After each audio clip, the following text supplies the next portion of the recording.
আচ্ছা, আজকে যেটা পড়া হচ্ছে সেটা হচ্ছে কি সাইফন। ঠিক আছে, সাইফনের হচ্ছে নীতির সাহায্যে এক জায়গা থেকে আরেক জায়গাতে তরল পদার্থকে আমরা হচ্ছে কি করতে পারি, স্থানান্তর করতে পারি। ঠিক আছে, তোরা কখনো হচ্ছে, আমি হচ্ছে যখন বাচ্চাবেলা কিছু কিছু সময় হচ্ছে ওই রেশন রেশন ডিলার যেটা তেল আনতে যেতাম, ঠিক আছে, ওখানে দেখতাম এইরকম হচ্ছে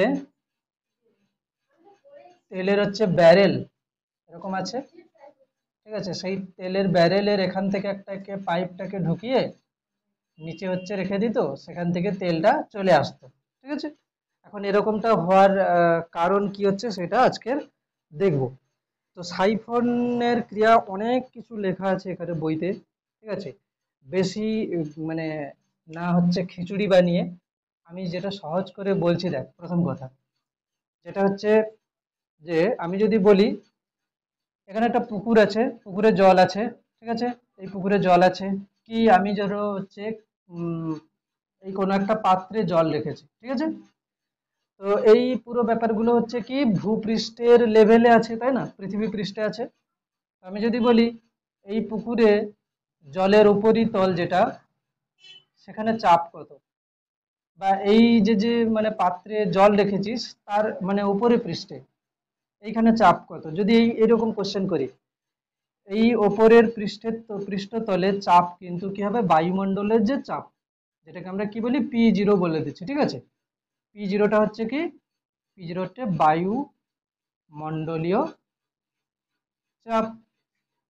এবারে আমরা কি করব, যে এই পুকুরে, এই পুকুরে ধর হচ্ছে কি আমি গভীরতায় যাচ্ছি, এই যে গভীরতায় গেলাম, তাহলে এইখানে যে চাপটা বার করেছিলাম সেটা কত বার করেছিলাম, H d g বার করেছিলাম না, এটা বার করেছিলাম তো, H d g বার করেছিলাম। আমরা বলেছিলাম যে কোন তরলের H গভীরতায় তার চাপ হবে কত, H d g। এটা কি বলেছিলাম, কোন তরলের H গভীরতায় তার চাপ হবে এটা। আমরা কিন্তু একবারে বলিনি যে এই তরলটা খোলা অবস্থায় আছে। এখানে বলার উদ্দেশ্য কি ছিল, যে তরলটা এখানে আমরা বায়ুমণ্ডলের চাপটা আমরা ধরছিলাম না। যদি এটা পুকুরের জল হয় বা কোনো নদীর জল হচ্ছে, তো ওই নদীর উপরে পৃষ্ঠের যে চাপটা হবে সেটা কি হবে, বায়ুমণ্ডল আছে, বায়ুমণ্ডলের চাপ হবে। আর এইচ গভীরতায় গেলে এই চাপটা তরলের জন্য হলো, তাহলে এখানে মোট চাপ কত হবে, এখানে মোট চাপ হবে কি, বায়ুমণ্ডলের চাপ যেটা ছিল ছিল প্লাস কি হবে, H d g হবে। তাহলে আগে যেটা পড়েছিলাম সেটা কি, সেখানে বলা হয়েছিল কি যে শুধু ওই তরলটার জন্য চাপ। এখন কি বলা হচ্ছে যে এই তরলটা না খোলা জায়গাতে আছে, তাহলে এর চাপ হবে কি না, বায়ুমণ্ডলের চাপ তো পড়ছে, সঙ্গে আরো গভীরতায় যাচ্ছে বলে এটা হবে। এবারে যদি আমি বলি যে এই রকম ভাবে উপরের পৃষ্ঠ থেকে এইচ গভীরতায় নামলে H d g চাপ বেড়ে যাচ্ছে, তাহলে যদি আমি উল্টো করে বলি, এখানে আমি একটা জলের পাইপ লাগিয়ে দিয়েছি। ঠিক আছে, এখানে আমি একটা জলের পাইপ লাগিয়ে দিলাম, তাহলে এই পাইপটাতে জল ভর্তি করে দিয়েছি। ঠিক আছে, এই পাইপটাতে আমি কি করেছি, জল ভর্তি করে দিয়েছি। ঠিক আছে, এরকম করা আছে ধর। তাহলে যদি এরকম হয়, তাহলে এইখানে যদি বায়ুর চাপ P0 হয়, আমি এইচ গভীরতায় নামলে এই চাপটা হচ্ছে তো, এইচ গভীরতায় যদি উঠি তাহলে কি হবে, তাহলে H d g চাপ কি হবে, কমে যাবে। তাহলে এখানে চাপ কত হবে, এখানে চাপ হবে কত, P0 বায়ুর চাপ এখানে ছিল যেটা, তার থেকে -H d g হবে, ব্যাস, কমে যাবে। কেন কি, যত উপরে উঠবো তত চাপ কমে যাবে, যত নিচে নামবো চাপ বাড়বে। এবারে আমি বলছি কি, যে তরলের তরলের হচ্ছে, না তরলের ক্ষেত্রে কেন, গ্যাসের ক্ষেত্রে হতে পারে। আমি এখানে এই যে যে জলের, আমি দেখ নিচে তো জল আছে পুরো জল, ওপরে আমি এই পাইপ দিয়ে জল রেখেছি, তাহলে সেক্ষেত্রে কি হবে, এরকম করে চাপ কমবে। তো কি বলছি, যে এই যে যে মানে উপরের যে পৃষ্ঠটা আছে সেখানে চাপ কিন্তু বায়ুমণ্ডলের চাপ, কেন কি এখানে বায়ুমণ্ডল চাপ দিচ্ছে, তাই না, এখানে বায়ুমণ্ডল চাপ দিচ্ছে, এই জন্য বায়ুমণ্ডলের চাপ। এবারে জলের নিচে নামলে কি হবে, জলের জন্য H d g চাপ বেড়ে যাবে, তাহলে বায়ুমণ্ডলের চাপ ছিল সঙ্গে H d g বেড়ে গেল। উপরে উঠলে কি হবে, বায়ুমণ্ডলের যা চাপ ছিল সেখান থেকে H d g কমে যাবে। তো এইরকম এই জিনিসটা যদি বুঝে যাস তাহলে সাইফনের নীতি বুঝে যাবে। এইরকম একটা ছবি এঁকে নে, ছবি এঁকে জাস্ট এইটা করে নে, ঠিক আছে? এরকম ছবিটা তো দেখতেই পাচ্ছিস, এখান থেকে আশা করি বুঝতে পারবে, ঠিক আছে? এইটাকে কাজে লাগিয়ে সাইফনের নীতি তৈরি হবে। তাহলে আমরা যে কোনো খোলা মানে হচ্ছে জায়গাতে, যদি হচ্ছে সেটা নদীর জল হয় বা সমুদ্রের জল হয়, তার জলের উপরিপৃষ্ঠের চাপটা হচ্ছে কি বায়ুমণ্ডলের চাপ। জলের গভীরতায় নামলে চাপ বাড়বে এইচডিজি সূত্র অনুযায়ী, আর উপরে উঠলে তরলের পৃষ্ঠ থেকে যদি আমি কোনোভাবে জলের একটা পাইপ লাগিয়ে দিই তাহলে সেটা এরকম হবে।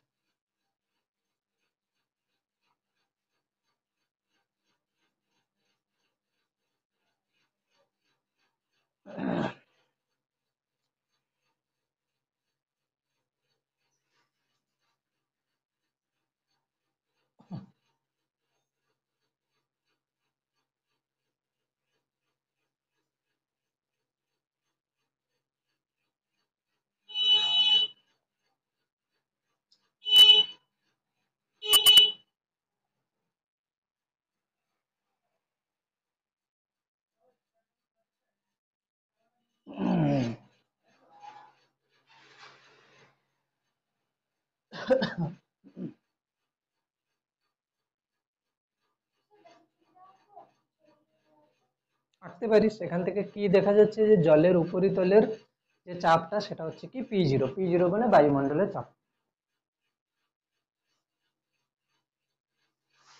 P0 মানে বায়ুমণ্ডলের চাপ।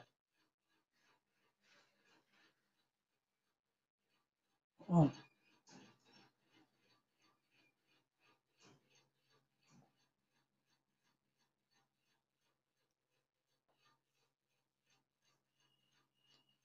এবার দেখ, এইখানে একটা জলের পাত্র রাখা আছে, ঠিক আছে? এইখানে একটা জলের পাত্র রাখা আছে, সেটাতে জল আছে কিছুটা, আর এই নিচে একটা জলের পাত্র রাখা আছে, ঠিক আছে? সেখানে অল্প পরিমাণ জল আছে। এখন আমাকে এই এই জায়গা থেকে এই জায়গাটাতে জল নিয়ে আসতে হবে। আমি কি করে, একটা কিরকম করেছে, এইরকম দেখতে একটা মানে হচ্ছে কাঁচের নল নিয়েছে, এরকম দেখতে হবে, ঠিক আছে? কাঁচের নল নিয়েছে। এখন এইরকম কাঁচের নলে একটা জিনিস কি দেখা যাচ্ছে, প্রথমে না নলটাকে জল ভর্তি করে নেওয়া হচ্ছে, এটাতে পুরোটাতে হচ্ছে কি জলে ডুবিয়ে নিয়েছে, ঠিক আছে? জলটাকে ভর্তি করে নিয়েছে, নিয়ে তারপরে এরকম করে রেখে দিয়েছে। এবার আমাকে একটা জিনিস বল, যে এই যে যে জলের উপরিতল, এইখানে চাপ কত হবে? P0। P0 মানে, P0 মানে শূন্য নয়, P0 মানে বায়ুমণ্ডলের চাপ। এইখানে চাপটা কত হচ্ছে? P0 মানে বায়ুমণ্ডলের চাপ, তরলের উপরিতল, কেন কি এখানে বায়ুমণ্ডল উপরে কি হচ্ছে চাপ দিচ্ছে।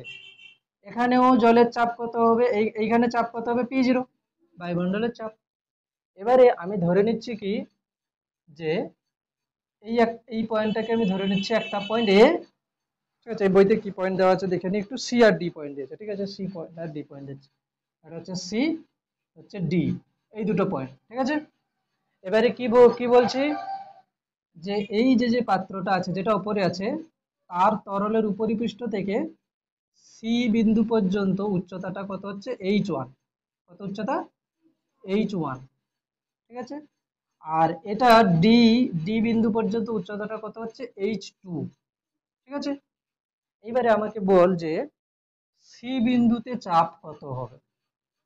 সি বিন্দুতে চাপ কিরকম হবে না, সি বিন্দুতে চাপ হবে যদি আমি বলি পিসি, ঠিক আছে?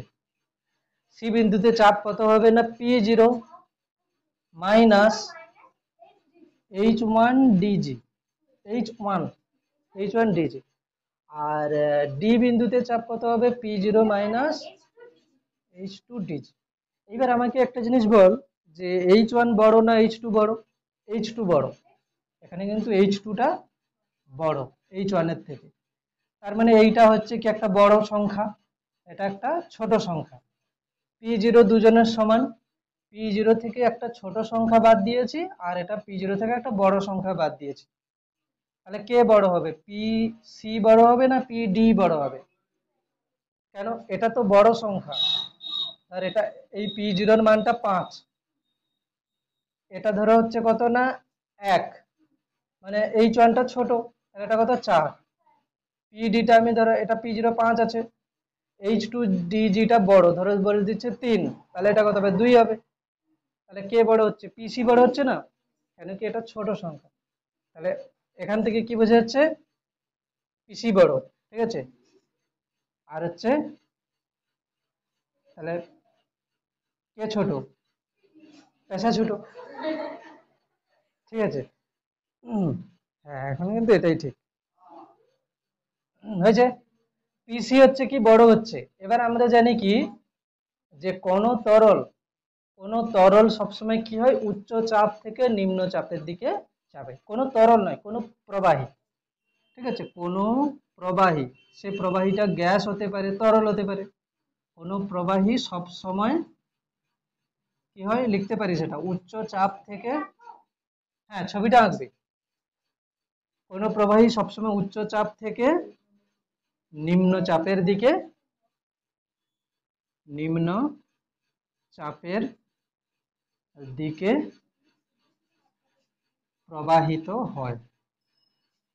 এখান থেকে আমরা দেখিয়ে দিলাম কি যে সি বিন্দুর চাপটা বড়, ডি বিন্দুর চাপটা ছোট, তাহলে জল কোথা থেকে কোথায় যাবে?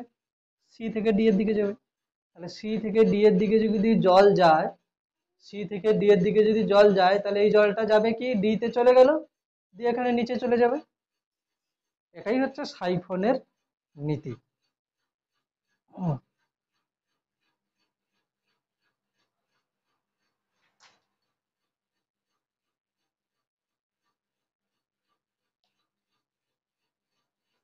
এটা হচ্ছে সাইফনের নীতি, ব্যাস এটুকুই।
ঠিক আছে,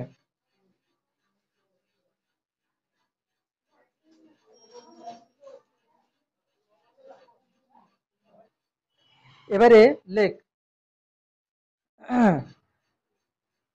সাইফন নীতিটার বর্ণনা এত বড় কোশ্চেন দেবে না, ঠিক আছে, তবে সাইফন নীতির প্রয়োগ দিতে পারে। আর কি আরেকটা কোশ্চেন প্রথমে লিখছি যে, যেটা লেখ কোন ক্ষেত্রে সাইফনের ক্রিয়া কাজ করবে না, কোন ক্ষেত্রে সাইফনের ক্রিয়া কাজ করে না, ঠিক আছে। এর উত্তর কি হবে না, 1 নম্বরে কি লিখবি, যে বায়ু শূন্য স্থানে সাইফনের ক্রিয়া কাজ করবে না। বায়ু শূন্য স্থানে সাইফনের ক্রিয়া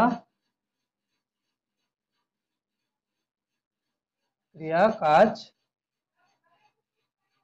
করে না। নাম্বার 2,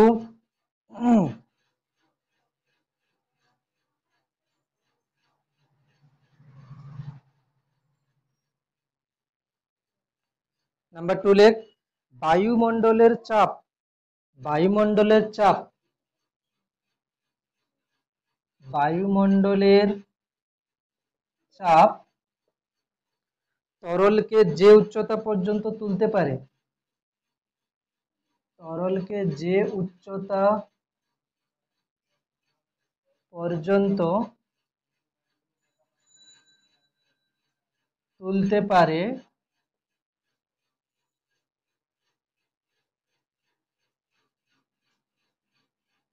প্রথম পাত্রে ডোবানো, বায়ুমণ্ডলের চাপ তরলকে যে উচ্চতা পর্যন্ত তুলতে পারে প্রথম পাত্রে ডোবানো বাহুর উচ্চতা তার চেয়ে বেশি হলে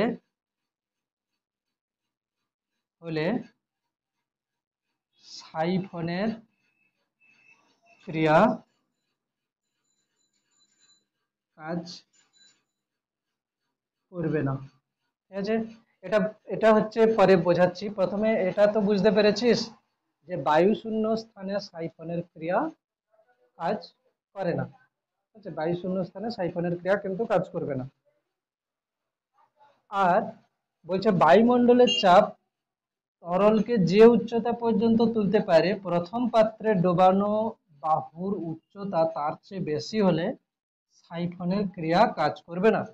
তোরা একটা জিনিস লক্ষ্য করেছিলিস যে আমি যখন বলছিলাম যে বায়ুমণ্ডলের চাপ, বায়ুমণ্ডলের চাপ ৭৬ সেমি পারদ চাপের সমান বলেছিলাম না, ৭৬ সেন্টিমিটার পারদ স্তম্ভের চাপের সমান। এর মানে কি, যে বায়ুর চাপ এই ৭৬ সেমি পারদটাকে কি করতে পারে, দাঁড় করিয়ে রাখতে পারছে এখানে। ঠিক আছে, তাই যদি হয় তাহলে তুই জল নিয়ে যদি বলি যে এরকম আমি যদি জল নিয়ে করি তাহলে জল কতটা উচ্চতা পর্যন্ত দাঁড়িয়ে থাকতে পারে, যদি আমি জলের ব্যারোমিটার তৈরি করি। এরকম একটা কোশ্চেন হয় যে ব্যারোমিটারে জল কেন ব্যবহার করা হয় না, পারদ কেন ব্যবহার করা হয়? কারণ যদি লক্ষ্য করিস যে বায়ুমণ্ডলের চাপ কত পেয়েছিলিস, বায়ুমণ্ডলের চাপ পেয়েছিলিস কত না 1.0136 ডাইন পার সেন্টিমিটার স্কয়ার। এটা তো বায়ুমণ্ডলের চাপ পেয়েছিলিস। আমি যদি তোদেরকে এক্ষুনি বলি যে আমি যদি জলের ব্যারোমিটার তৈরি করি তাহলে জলের কতটা মানে উচ্চতা পর্যন্ত এইটা দাঁড়িয়ে থাকতে পারে, মানে আমি যদি বলি যে আমি এখানে পারদ না নিয়ে, আমি এখানে পারদ নিচ্ছি না, আমি নিচ্ছি কি জল, তাহলে জলের এই উচ্চতাটা কত হবে? ঠিক আছে, যাতে করে বায়ুমণ্ডলের চাপের সঙ্গে সমান হয়। যেমন এখানে বায়ুমণ্ডলের চাপের জন্য পারদ দাঁড়িয়েছিল কত ৭৬ সেমি, তাহলে আমি বলছি বায়ুমণ্ডলের চাপের জন্য জল কত দাঁড়িয়ে থাকবে, একবার ক্যালকুলেট কর দেখি। কি করে করবি? এইচডিজি কত হবে? এইচডিজি, তাই না? এটা হচ্ছে কি বায়ুমণ্ডলের চাপ। বায়ুমণ্ডলের চাপ সমান কি হচ্ছে, যদি আমি বলি জল এই উচ্চতা পর্যন্ত দাঁড়িয়ে আছে তাহলে হবে কত, এইচডিজি। ঠিক আছে, এইচডিজি। তো একটা কাজ করতে পারিস, এটাকে এইরকম করে না লিখে আরো সহজ করে লেখা উচিত ছিল। কিরকম? কেন কি আমরা তো পারদ স্তম্ভের ওইটা থেকে বায়ুমণ্ডলের চাপ বার করেছিলাম, ওই ক্যালকুলেশনটাকে আমি কি লিখছি, পারদ স্তম্ভের ৭৬ সেমি ছিল, ওর ঘনত্ব ছিল 13.6, আর এখানে ছিল কত, জি এর মান কত 980, এরকম ছিল। তো একে আমি গুণ টুন কিছু করছি না। ঠিক আছে, কি বলছি, এটা হচ্ছে বায়ুমণ্ডলের চাপ হয়েছে।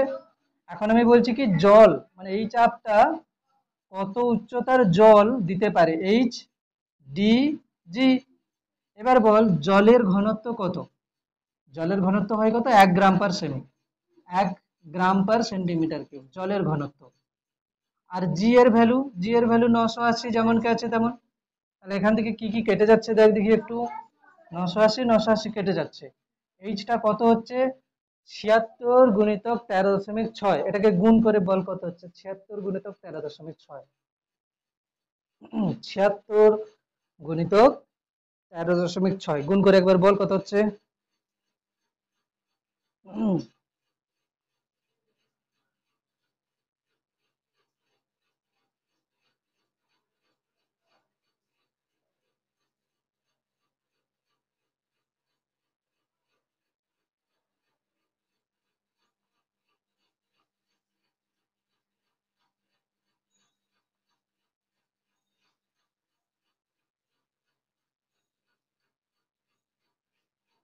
76 গুণিতক 13.6।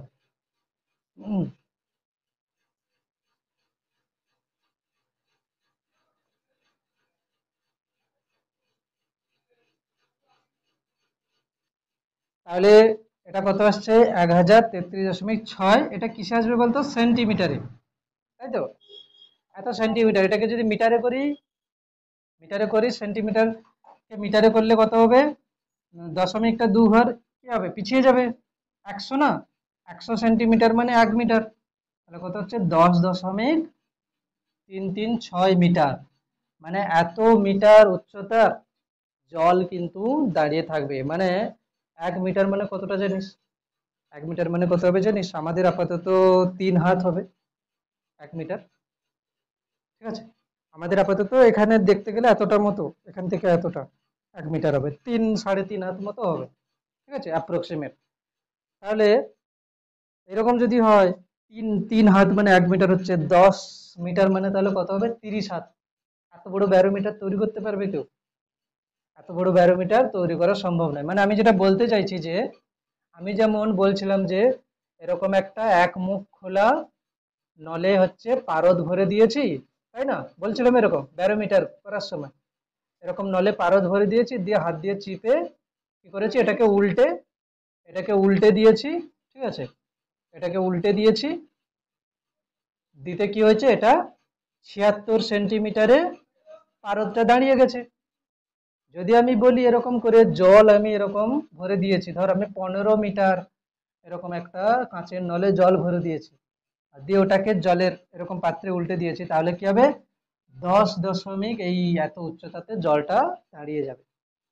এবারে কথা হচ্ছে যে, তাহলে বায়ুমণ্ডলের চাপ কত উচ্চতার জলকে দাঁড় করিয়ে রাখতে পারছে, তাই না? এখন আমি সাইফনের নীতিতে যদি আমি দেখি যে এই যে যে পাত্রটা ছিল, এখান থেকে আমি জল যে নিয়ে যাচ্ছি নিচের পাত্রে, তাই তো? এই যে যে প্রথম বাহুর যে উচ্চতাটা, এই উচ্চতাটা যদি কোনোভাবে 10 দশমিক থেকে বেশি হয়, তাহলে কিন্তু জল যেতে পারবে না। কেন কি? জল মানে বায়ুমণ্ডলের চাপ দশ 10 মিটার উচ্চতার চেয়ে বেশি নিয়ে যেতে পারছে না। ঠিক আছে, তাহলে আমাকে কি করতে হবে? 10 মিটারের চেয়ে কম উচ্চতার আপাতত নল বানাতে হবে, যেটা প্রথম পাত্রে ডুবে আছে, তাই না? এর চেয়ে বেশি হলে জল কিন্তু যাবে না, এর চেয়ে কম রাখতে হবে, তাই না? এটাই বলছে, দেখ কি বলছে? বায়ুমণ্ডলের চাপ তরলকে যে উচ্চতা পর্যন্ত তুলতে পারে। এখানে জল বলেছি, জলকে এত উচ্চতা তুলতে পারছে। তেল নিলে তেলের কি হবে? বার করতে হবে। প্রথম পাত্রে ডোবানো বাহুর উচ্চতা মানে কোনটা? এইটা, এটা হচ্ছে কি প্রথম পাত্রে ডোবানো বাহুর উচ্চতা তার চেয়ে যদি বেশি হয়, মানে এখানে জল যদি নেই, 10 চেয়ে বেশি হলে সাইফনের ক্রিয়া কাজ করবে না। এবার বুঝতে পেরেছিস পুরো ব্যাপারটা? ঠিক আছে, যদি এখানে তেল হতো, তেলের যেমন হতো, তার চেয়ে বেশি উচ্চতায় রাখা যাবে না। ব্যাস, হয়ে গেছে। এরপরে লেখ সাইফনের ব্যবহারিক প্রয়োগ। মানে কি কি কাজে সাইফন ক্রিয়াটাকে ব্যবহার করা যেতে পারে। সাইফনের ব্যবহারিক প্রয়োগ।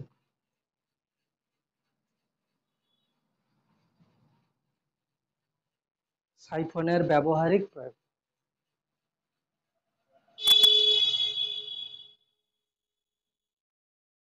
ব্যবহারিক প্রয়োগ। ফার্স্ট লেখ, সাইফনের সাহায্যে বড় বড় ব্যারেলের মধ্যে থাকা, সাইফনের সাহায্যে বড় বড় ব্যারেলের মধ্যে থাকা, তোরা বাড়িতে পড়িস কেমন? এই যে যে লেখা হয়ে গেল, বাড়িতে পড়িস কেমন? পড়লি, তারপরে আর লিখিস না না দেখে, এটাই ভুল। এবার থেকে বাড়িতে পড়ার পরে না দেখে লিখবি, তবে গিয়ে পড়াটা হবে, ঠিক আছে? কেন কি, না দেখে না লিখলে কিন্তু মুখস্থ হবে।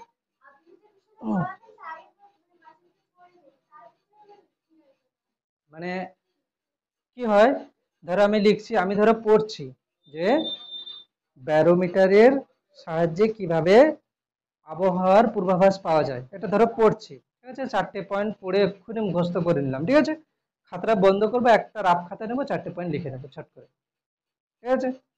কেন কি, ওই জন্য বলে লেখাপড়া, লেখাটা হচ্ছে অনেক গুরুত্বপূর্ণ, যেটা লিখি সেটা ভালো মনে থাকে। হ্যাঁ, সাইফনের সাহায্যে বড় ব্যারেলের মধ্যে থাকা, সাইফনের সাহায্যে বড় ব্যারেলের মধ্যে থাকা, সাইফনের সাহায্যে বড় ব্যারেলের মধ্যে থাকা পেট্রোল বা ডিজেলকে, পেট্রোল বা ডিজেলকে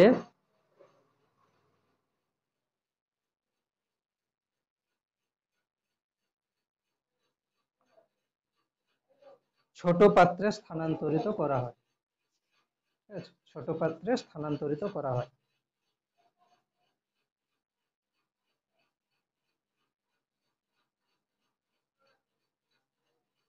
ছোট পাত্রে স্থানান্তরিত করা হয়।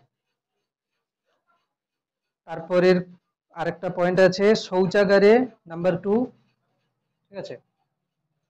2 নম্বরে লেখ, শৌচাগারে স্বয়ংক্রিয়, শৌচাগারে স্বয়ংক্রিয় ফ্লাশ, শৌচাগারে স্বয়ংক্রিয় ফ্লাশ, শৌচাগারে স্বয়ংক্রিয় ফ্লাশে সাইফনের ব্যবহার করা হয়।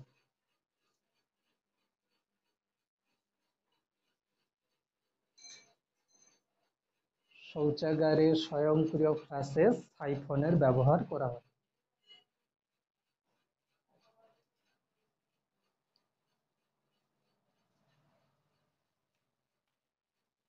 একটা কোশ্চেন মানে ম্যাথ আছে, তাই তো? কি আছে অঙ্কটা, কি আছে? পেজ নাম্বার 50 আছে, একটি হ্রদের কত গভীরে চাপ বায়ুমণ্ডলের চাপের দ্বিগুণ হবে?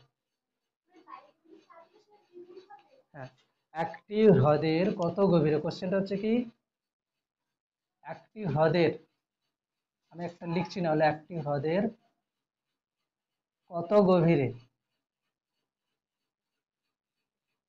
কত গভীরে চাপ বায়ুমণ্ডলীয় চাপের দ্বিগুণ হবে? কিভাবে করবি?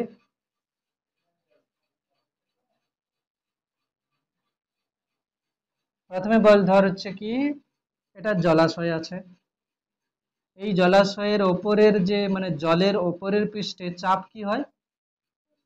বায়ুমণ্ডলের চাপ হয়, শূন্য কেন হবে? P0, ঠিক আছে, শূন্য হয়। আচ্ছা, এর এইচ গভীরতায় চাপ কত হবে? মোট চাপ, এইচ গভীরতায় মোট যে চাপটা হবে সেটা কত হবে? P0 প্লাস HDG, তাই তো? HDG হবে, অসুবিধা আছে এখানে? HDG। এইবারে বলেছি কি, যে এই যে এইচ গভীরতায় যে চাপটা হবে না, মানে এই যে যে চাপটা বেরিয়েছে সেটা বায়ুমণ্ডলের চাপের দ্বিগুণ, মানে এই চাপটা হচ্ছে কি, এই যে যে পিটা সেটা হচ্ছে কি 2P0, বুঝে গেল? 2P0 মানে এই যে যে P0 প্লাস HDG যেটা বের করেছি, মানে এইচ গভীরতায় যে চাপটা সেটা কি হবে? 2P0 হবে, মানে বায়ুমণ্ডলের চাপের দ্বিগুণ হবে। তাহলে এখান থেকে এইচটাকে আমাকে বার করে নিতে হবে। তাহলে এখান থেকে কি হচ্ছে, P0 এদিকে আসলে কত হচ্ছে? শুধু P0 হবে, 2P0 থেকে P0 বাদ যাচ্ছে, HDG, তাহলে P0 ইজিকালস টু কত হচ্ছে এইচডিজি। এখন বল বায়ুমণ্ডলীয় যে চাপটা ছিল সেটা কত? আমরা কিন্তু অঙ্কটা বার করে ফেলেছি এক্ষুনি। এটার অ্যান্সার কত আসবে জানিস?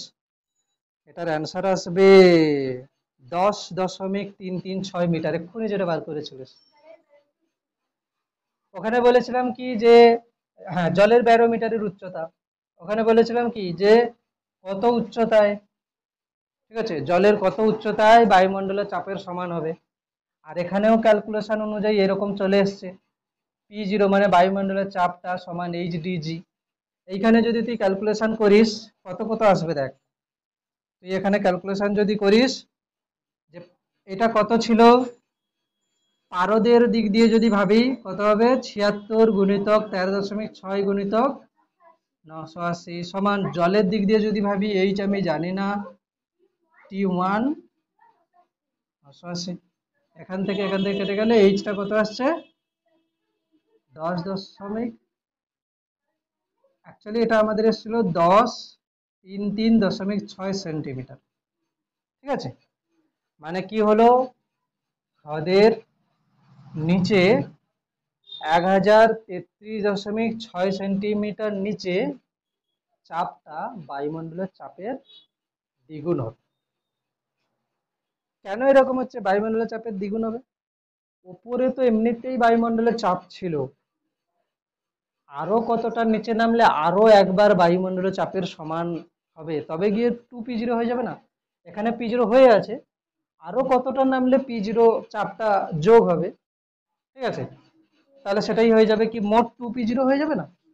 আর যখন ওপরে উঠছিলাম তখন কি হবে, ওটা কমে যাচ্ছিল।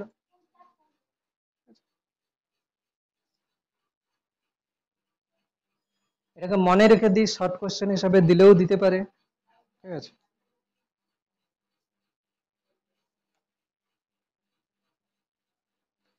চাপের উপরে অনেকগুলো অঙ্ক আছে, সেইগুলো করবো একটু, দেখি কি কি আছে।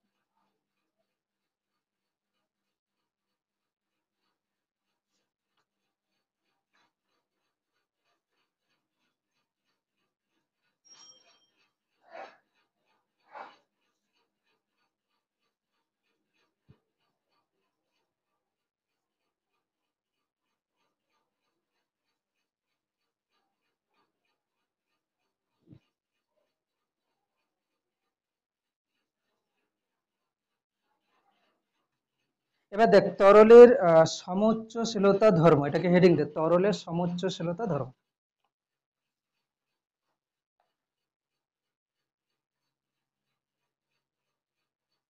তরলের সমুচ্চশীলতা ধর্ম।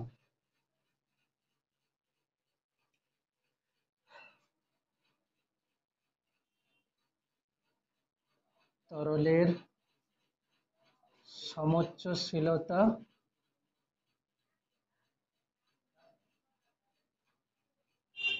ধর্ম, ঠিক আছে। তাহলে এক্ষুনি যে বললাম যে সব সময় যে কোনো হচ্ছে প্রবাহী, তারা কি হয় বেশি চাপ থেকে মানে উচ্চ চাপ থেকে নিম্ন চাপের দিকে যাবে।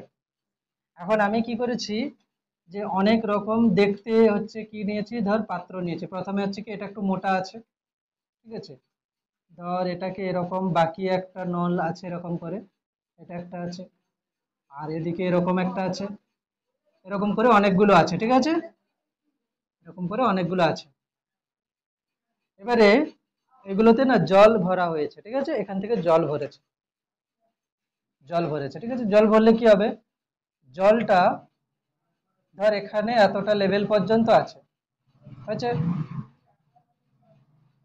এখানেও সেম লেভেল পর্যন্ত থাকতে হবে। কেন থাকতে হবে বলছি,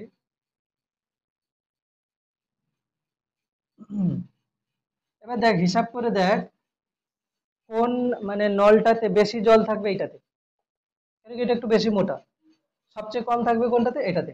কিন্তু দুজনেই কিন্তু সমান উচ্চতায় আছে, মানে আমি যদি বলি যে এটা হচ্ছে কি পাত্রের তলদেশ, তাই না, এই পাত্রের তলদেশ থেকে এই যে যে উচ্চতাটা সেটা ধরো আমি ধরছি কত 10 সেন্টিমিটার, তাহলে এটাও কত হবে 10 সেন্টিমিটার, এটাও কি হবে 10 সেন্টিমিটার, এটাও হবে কত 10 সেন্টিমিটার। এরকম হওয়ার কারণ কি না, এখানে যে বিন্দু, এখানে যে বিন্দু, এখানে যে বিন্দু আছে, সবার চাপ সমান হবে। যদি চাপ সমান না হয় তাহলে কি হবে? ধর এখানে চাপ বেশি, মানে এই পাত্রে জল বেশি রেখেছি, তাহলে চাপ বেশি হবে। তাহলে কি হবে? এখান থেকে তরলটা অন্য জায়গাতে চলে যাবে। দিয়ে কি হবে?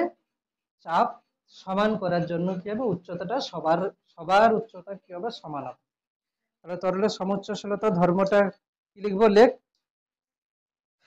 পরস্পর সংযুক্ত পাত্রে, পরস্পর সংযুক্ত পাত্রে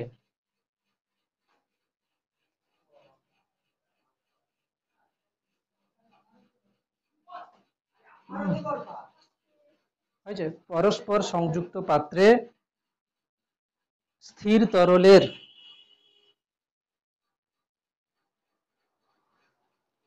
পরস্পর সংযুক্ত পাত্রে স্থির তরলের উপরের তল, স্থির তরলের উপরের তল সব সময়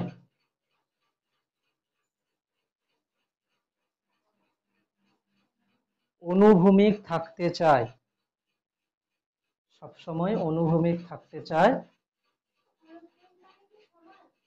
লিখছি লিখছি, দাঁড়া, বইতে একটু আমি চেঞ্জ করছি। লিখেছি, পরস্পর সংযুক্ত পাত্রে স্থির তরলের উপরের তল সব সময় অনুভূমিক থাকতে চায়। অর্থাৎ অর্থাৎ প্রত্যেকটি পাত্রে তরলের উচ্চতা, অর্থাৎ প্রত্যেকটি পাত্রে তরলের উচ্চতা, অর্থাৎ প্রত্যেকটি পাত্রে তরলের উচ্চতা সমান হয়। অর্থাৎ প্রত্যেকটি পাত্রে তরলের উচ্চতা কি হয়? সমান হয়। তরলের এই ধর্মকে, তরলের এই ধর্মকে সমউচ্চশীলতা ধর্ম বলে। মানে এখানে কি হচ্ছে? প্রত্যেকটা পাত্রের উচ্চতা সমান হচ্ছে। তরলের এইরকম একটা ছবি এঁকে দিবে, ঠিক আছে? এই ছবিটা এঁকে দিবে, এরকম এই ছবি, এরকম একটা ছবি এঁকে দিবি। দুটো আঁকলেই হবে, তিনটে চারটে আঁকার দরকার নেই। এইটা এঁকে দিবি, আর কোনটা? এটা এটা এঁকে দিবি, আর ওই সাইডেরটা এঁকে দিবি, দিলে হয়ে যায়, ঠিক আছে?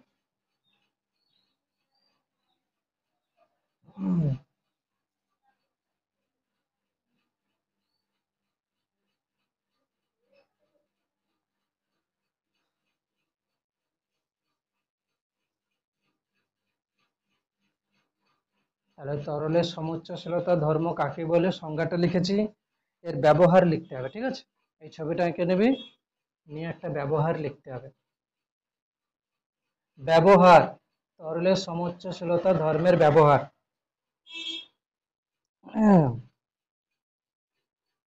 ঠিক আছে, ছবিটা আগে এঁকে নে, তারপরে বলছি।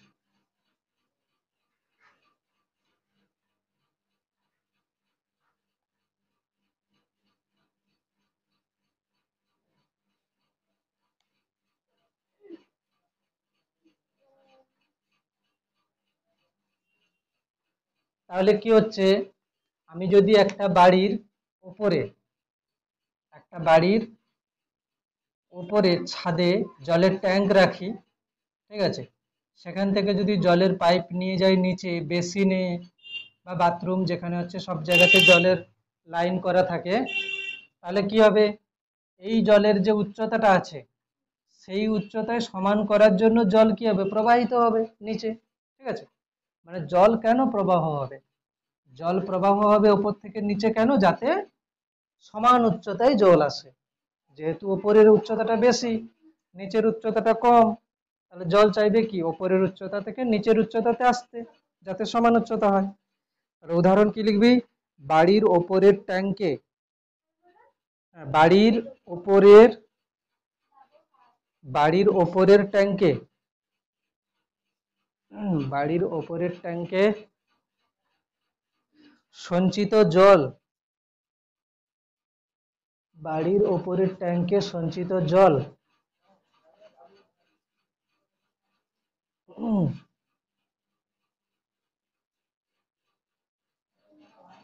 সঞ্চিত জল পাইপের মাধ্যমে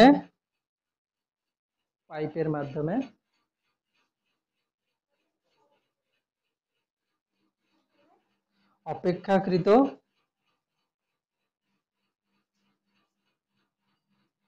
নিচু স্থানে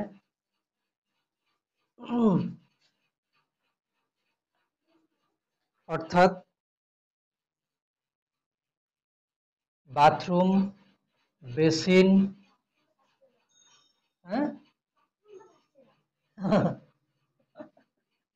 বাথরুমটা ফার্স্টে নয়, ঠিক আছে, বেসিন, রান্নাঘর,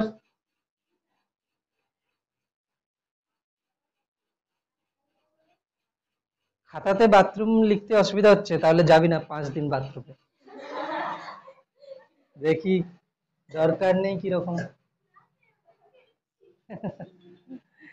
মানুষের খাওয়া হোক কি না হোক, ওই জায়গায় যেতেই হবে, মাস্ট, ঠিক আছে, হয়েছে? তাহলে কি হচ্ছে, সঞ্চিত জল পাইপের মাধ্যমে অপেক্ষাকৃত নিচু স্থানে অর্থাৎ বেসিন, রান্নাঘর, বাথরুমে সরবরাহ করা হয়।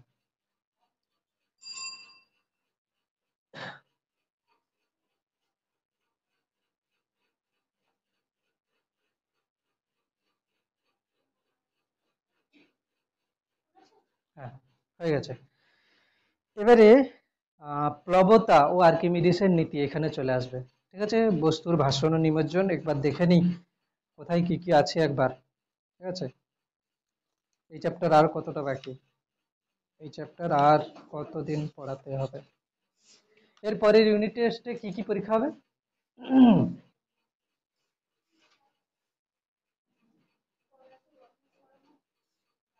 দাঁড়া 1 মিনিট, পদার্থের গঠন ও ধর্ম যেটা পড়া হচ্ছে এখন, মোলের ধারণা, এই 3টে, অ্যাসিড, ক্ষার ও লবণ, 4টে, আচ্ছা। পদার্থ গঠন ও ধর্ম একটা,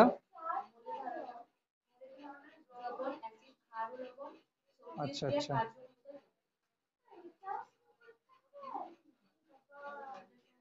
ঠিক আছে, তাড়াতাড়ি তাড়াতাড়ি করতে হবে তাহলে, শোনা। আচ্ছা, প্লবতা ও আর্কিমিডিসের নীতি, হেডিং দে, প্লবতা ও আর্কিমিডিসের নীতি। প্লবতা, ঠিক আছে, প্রথম লিখছি প্লবতা। প্লবতা কাকে বলে?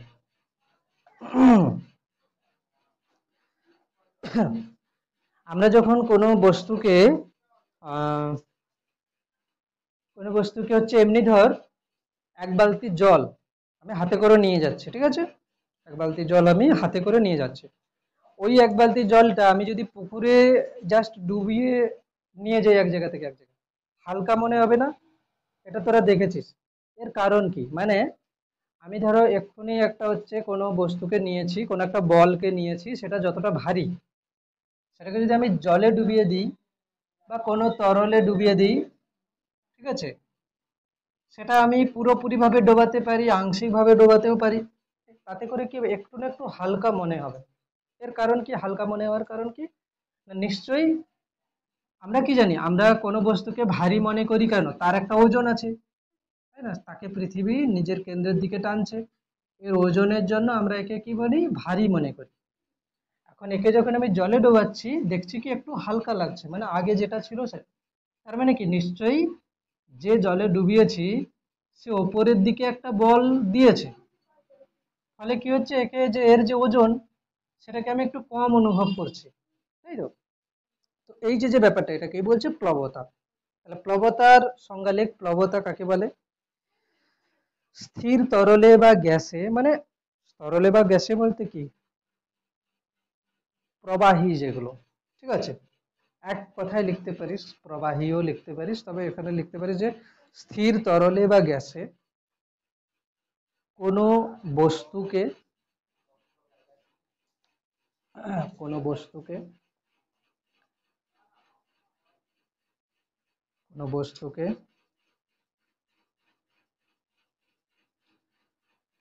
আংশিক বা পূর্ণ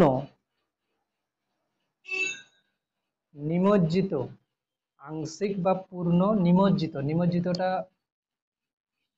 দন্তন্য হচ্ছে ম, নিমজ্জিত, ঠিক আছে। আংশিক বা পূর্ণ নিমজ্জিত করলে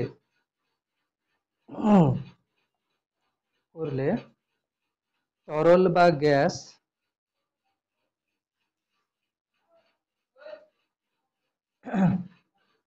তরল বা গ্যাস ওই বস্তুর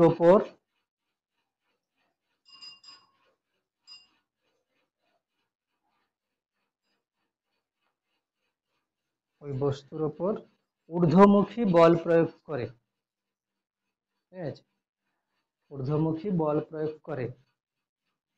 বইতে লিখে দিয়েছে এই বলকে প্লবতা বলে, না, এই বলকে প্লবক বল বলে, তরলের এই ধর্মকে প্লবতা বলে, ঠিক আছে।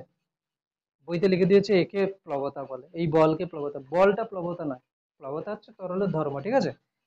এটা কি লিখলাম, লিখছি, কি লিখেছি পুরোটা, গ্যাসে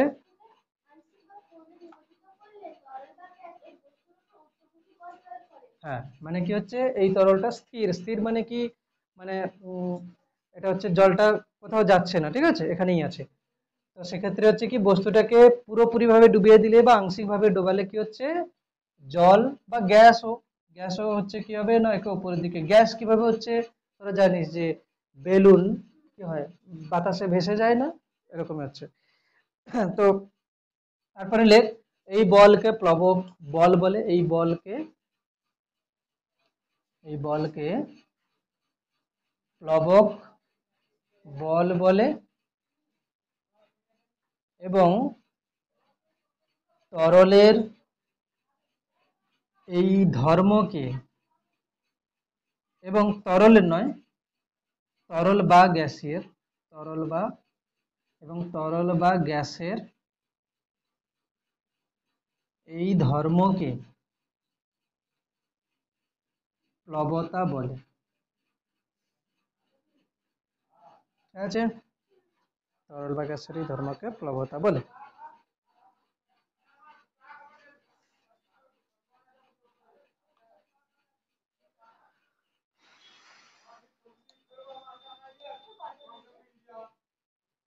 আজে 5:50 আরো হয়েছে, মানে 5:51, কেন?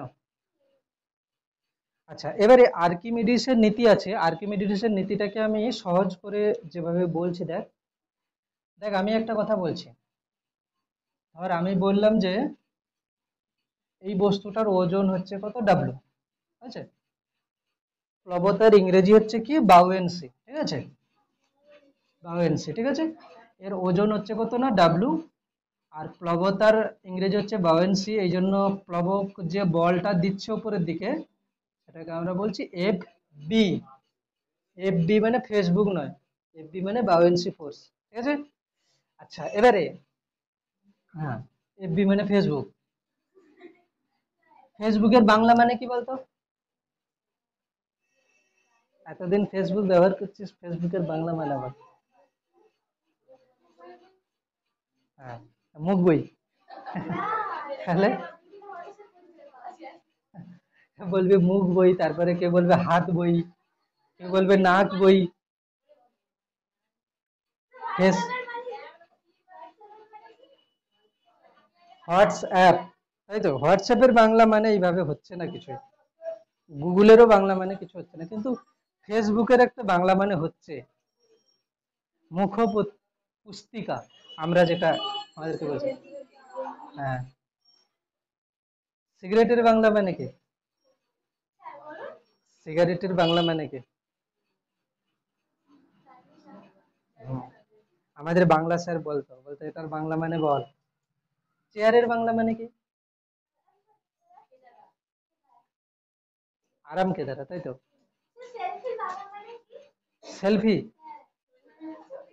সেলফির বাংলা মানে হবে কি হবে, সম্মুখ প্রতিচ্ছবি,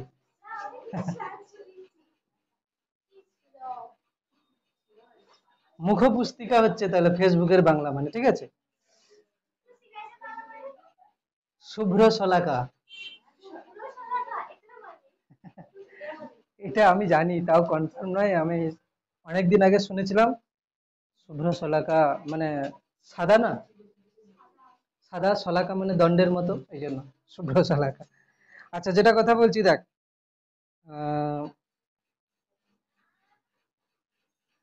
দেখ যদি এরকম হয় যে বাউয়েন্সি ফোর্স, এদিকে দেখাবে, বাউয়েন্সি ফোর্স যদি বস্তুর ওজনের থেকে বেশি হয়ে যায়, তাহলে কি হবে, বস্তুটা কি হবে, ভেসে যাবে। কি, বাউয়েন্সি বাউয়েন্সি বাউয়েন্সি ফোর্স যদি বেশি হয় তাহলে বস্তুটা কি হবে, ভেসে যাবে। আচ্ছা, বাউয়েন্সি ফোর্স যদি কম হয়, ওজন যদি বেশি হয়, তাহলে বস্তুটা ডুবে যাবে। আর যদি বাউয়েন্সি ফোর্স আর ওজন সমান হয়ে যায়, তাহলে কি হবে, আমি হচ্ছে যেখানে একে ছেড়ে দেব সেখানেই ও কি হবে, ডুবে ভেসে থাকবে। ঠিক আছে, না মানে আমি হচ্ছে হাতে নিয়ে গিয়ে এখানে ছেড়ে দিলাম, ও ওখানেই থাকবে, ভেসে থাকবে। ঠিক আছে, না তো নিচে যাবে না উপরে আসবে। ঠিক আছে, তাহলে লেখ বস্তুর ভাষণ। আচ্ছা, প্রথমে আর্কিমিডিসের নীতি হচ্ছে তো, এটা পড়ছি, প্লবতা লিখেছি, তার আগে আমি এটা বলে দিলাম, এটা পরে আসবে। এখন আর্কিমিডিসের নীতি যেটা হচ্ছে সেটা কিরকম, আগে অঙ্কটা মানে হচ্ছে গাণিতিক ভাবে করে নিই, সেটা কিরকম। আর আমি বলছি যে যে এই যে যে বলটা আমি রেখেছি,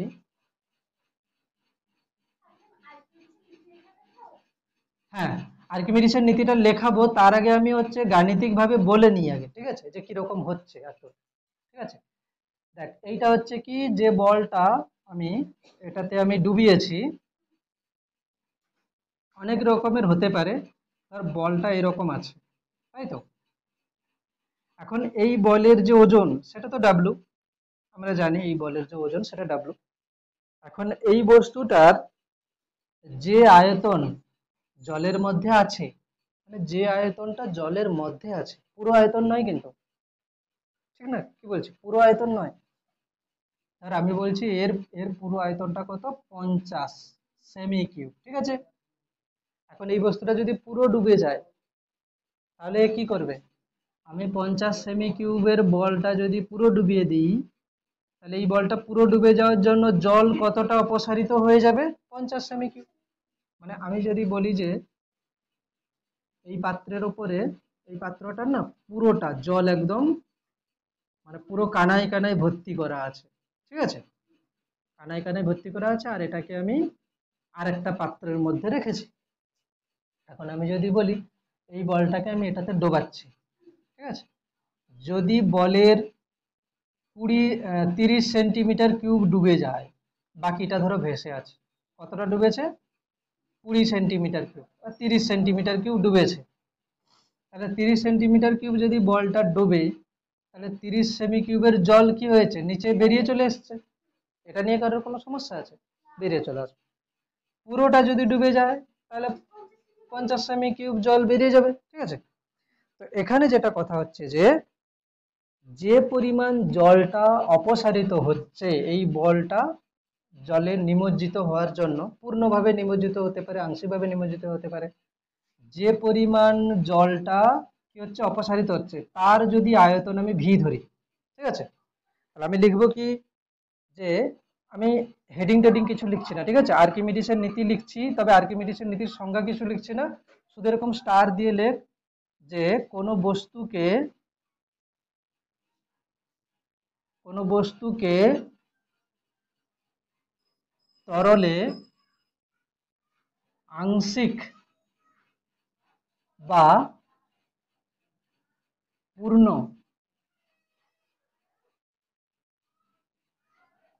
পূর্ণ আংশিক বা পূর্ণ নিমজ্জিত করলে করলে অপসারিত তরলের আয়তন যদি ভি হয়, বললাম অপসারিত তরলের আয়তন যদি ভি হয়, ঠিক আছে, তাহলে কি বলেছি, কোনো বস্তুকে তরলে আংশিক বা পূর্ণ নিমজ্জিত করলে অপসারিত তরলের আয়তন যদি ভি হয়, প্লবক বল সমান সমান কি হবে, যে তরলে ডুবিয়েছি না সেই তরলের ভি আয়তনের যে ওজন সেটাই কি বলবো, ভি আয়তনের তরলের ওজন। আমি এটাকে তাহলে হেডিং এখন কি দেব, প্লবক বল নির্ণয়। এটা আর্কিমিডিসের নীতি হচ্ছে না, এটা প্লবক বল নির্ণয় হচ্ছে। ঠিক আছে, হেডিং লিখে দিয়েছিলিস আগে, ঠিক আছে, হেডিং লিখে দিয়েছিলি, আচ্ছা ঠিক আছে কেটে দে। আর্কিমিডিসের নীতি হচ্ছে সংজ্ঞার মতো হবে, কিছুটা সংজ্ঞা নয়, এটা প্লবক বল নির্ণয় হচ্ছে। এরকম, তাহলে প্রথমে লিখেছিলাম প্লবতা কাকে বলে, তারপরে হলো কি প্লবক বল নির্ণয় হচ্ছে, এরপরে আর্কিমিডিসের নীতিটা লিখবো। আচ্ছা কি বললাম, কোনো বস্তুকে তরলে আংশিক বা পূর্ণ নিমজ্জিত করলে অপসারিত তরলের আয়তন যদি ভি হয়, প্লবক বলটা হবে কি ভি আয়তনের তরলের ওজন। এবারে বল ভি আয়তনের তরলের ওজন আমি কেমন ভাবে বার করব। দেখ একটা কথা বল, ওজন মানে আমরা কি জানি, ভর গুণিতক অভিকর্ষ ত্বরণ। এখন কথা হচ্ছে যে যে তরলটা আমি নিয়েছিলাম সেই তরলের ঘনত্ব আমি ধরে নিচ্ছি কি ডি। ঠিক আছে, আমি এই সাইডে এরকম করে লাইন টানছি, ডি সমান তরলের ঘনত্ব।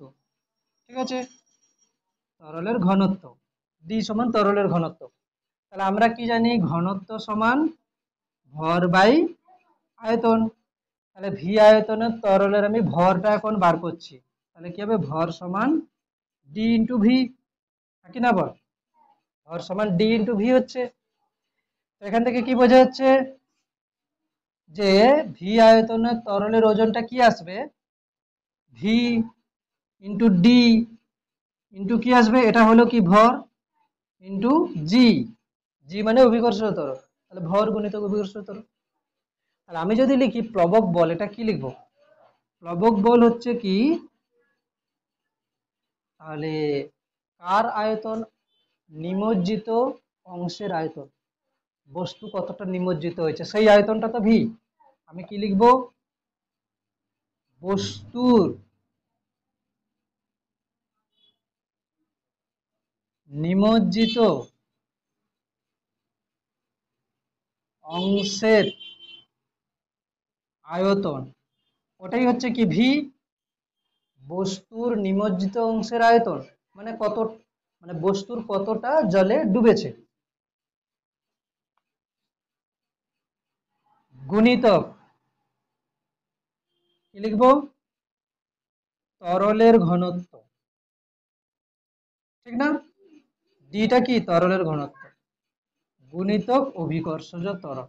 এবারে দেখ ভালোভাবে বুঝতে পারছিস, তাহলে কোনো বস্তুর উপরে কত প্লবক বল প্রয়োগ হবে আমি কি করে করব, ধর আমি ধরলাম যে বস্তুটার বস্তুটার 10 সেমি কিউব জলের নিচে ডুবেছে, তাহলে বস্তুর নিমজ্জিত অংশের আয়তন কত, 10 সেমি কিউব গুণিতক, এটা ধরো তেল আছে, তাহলে তেলের ঘনত্ব গুণিতক অভিকর্ষজ ত্বরণ।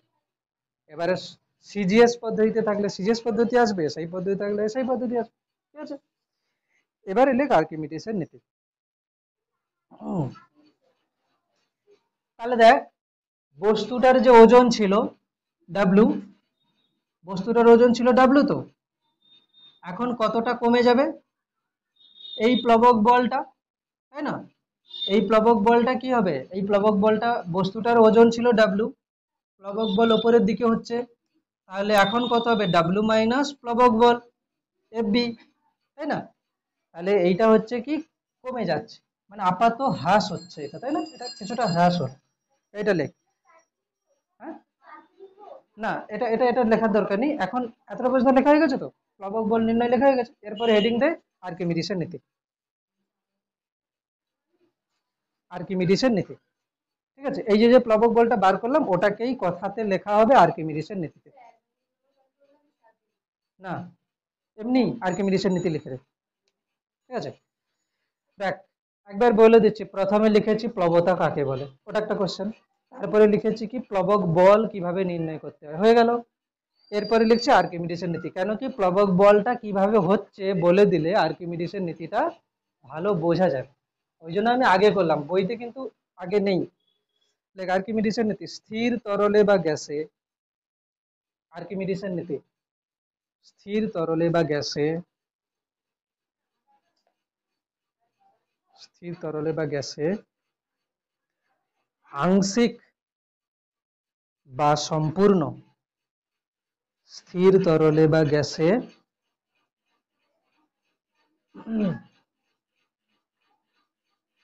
আংশিক বা সম্পূর্ণ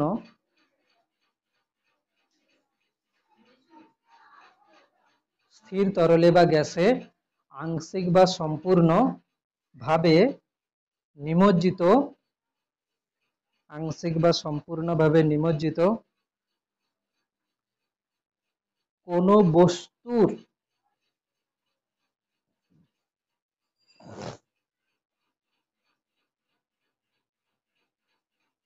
ওজনের আপাত হ্রাস হয়। এই হ্রাসটা হচ্ছে কি আপাত ভাবে হচ্ছে, ওকে যদি আমি আবার বায়ুতে নিয়ে চলে আসি ওটাই হবে ওজন, জলে রাখলে কমে যাচ্ছে, তাই না, আপাত ভাবে হচ্ছে, আপাত ওজন হ্রাস হয় পূর্ণচ্ছেদ। এই ওজন হ্রাস, এই ওজন হ্রাস, যে ওজনটা হ্রাস হলো, কত ওজন হ্রাস হবে, যতটা যতটা হচ্ছে প্লবক বল। দেখ বস্তুটার ওজন ধর 50 নিউটন, যদি প্লবক বল হয় 10 নিউটন, তাহলে কি হচ্ছে বস্তুটার ওজন 50 নিউটন, প্লবক বল 10 নিউটন। তার মানে কি হবে, এখন বস্তুটাকে আমি কত ওজন ভাববো, যে 50 - 10 মানে 40, তাহলে কত হ্রাস হলো, 10 হ্রাস হলো। হ্রাসটা হচ্ছে কার জন্য, প্লবক বলের জন্য। এই প্লবক বলটা কি বস্তু দ্বারা নিমজ্জিত, মানে বস্তুর নিমজ্জিত অংশের আয়তনের সমান আয়তনের তরলের ওজন, তাই না, ওটাই লিখছি।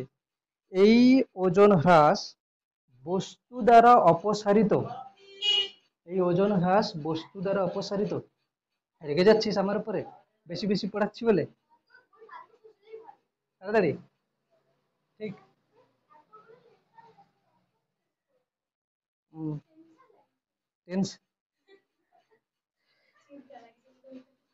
টেনশনের জন্য আবার নেশা করিস না, ঠিক আছে, হয়ে গেল টেনশনে, ঠিক আছে। দেখ এই ওজন হ্রাস বস্তু দ্বারা অপসারিত তরলের, বস্তু দ্বারা অপসারিত তরলের বা গ্যাসের, বস্তু দ্বারা অপসারিত তরলের বা গ্যাসের, গ্যাসের ওজনের সমান হয়। এটা খুব ইম্পর্টেন্ট, ভালো করে মুখস্থ করবি, একদম ক্লিয়ার হয়েছে আশা করেছি, একদম ক্লিয়ার হয়েছে। এই ক্যালকুলেশন না করলে কিন্তু তোদের মাথার উপর দিয়ে ভেসে ভেসে যেত, ব্যাপারটা সহজ হতোই না কখনো, ঠিক আছে, কখনোই সহজ হতো না এই ক্যালকুলেশন না করলে। তাহলে পুরো ব্যাপারটা কি হচ্ছে, স্থির তরলে বা গ্যাসে আংশিক বা সম্পূর্ণভাবে নিমজ্জিত কোনো বস্তুর ওজনের আপাত হ্রাস হয়। এই ওজন হ্রাস, এই ওজন হ্রাস বস্তু দ্বারা অপসারিত তরলের বা গ্যাসের ওজনের সমান হয়। যে আয়তনের তরল বা গ্যাসকে অপসারিত করছে তার ওজনের সমান হবে, ব্যাস। এখানেই আজকের মতো গান শেষ, ঠিক আছে। হ্যাঁ আচ্ছা, এটা বাড়ির জন্য দিয়ে দিলাম, এটা পড়ে আসবে, ঠিক আছে। বস্তুর উপর ক্রিয়াশীল প্লবতা বল যে যে বিষয়ের উপর নির্ভর, কি কি, এই তো এখান থেকে দেখ, এটা ভি, এটা ডি আর এটা জি, এই তিনটের উপর নির্ভর করবে। কি কি, বস্তুর নিমজ্জিত অংশের আয়তন, তরলের ঘনত্ব, তরল বা গ্যাসের ঘনত্ব, ওই স্থানের হবে। এটা কার বই?